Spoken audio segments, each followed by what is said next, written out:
Kumusta ang inyong meeting kahapon? Ano ang inyong so far napagkasunduan kung meron man?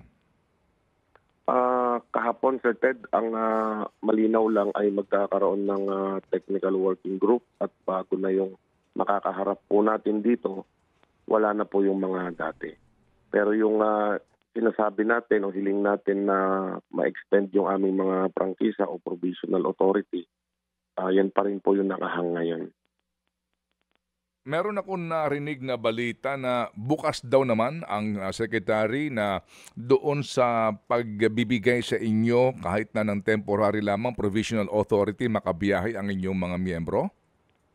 Opo, Sir Ted, pero sabi nga natin, magdidepende pa yan, sabi niya, sa ating Pangulo doon sa report niya. So, kailangan pang kausapin yung iba at dito sa technical working group kung ano po yung mga i-recommenda nila sa ating Pangulo. So nakahang po kami ngayon kung ano po yung magiging decision po ng ating Pangulo at sana po ay pumabor sa amin itong magiging decision po na ito at ma-extend po yung aming mga provisional authority at makapag-renew na kami ng aming mga rehistro, Sir Ted. Hanggang ngayon, wala po kaming rehistro.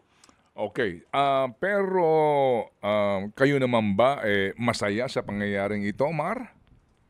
Opo, kahit pa paano, Sir Ted, hindi namin nakita yung mga sinungaling sa LTFRB. Dahil yan po yung unang ipinakiusap natin at yung pagbuo ng panibagong grupo na magbabalangkas nitong PUBNP. Okay, sige. So, isang linggo lang naman ang ibinibigay na panahon ni Secretary Vince dito nga sa technical working group na ito. Makapaghihintay naman siguro tayo, no ha? Opo, Sir Ted, at ang sabi natin, ang sabi nga po niya na sana bago magmahal na araw ay may mailabas na po silang bagong guideline. Naintindihan din naman po natin na kailangan po dahil mga bago po itong mga nakaupo, maintindihan nila kung ano po yung i-recommenda at kung gaano siguro kahaba po yung provisional authority na ibibigay pa sa atin na extension nito at yung mga iba pang problema doon sa mga solusyon po na inihain po natin sa kanila.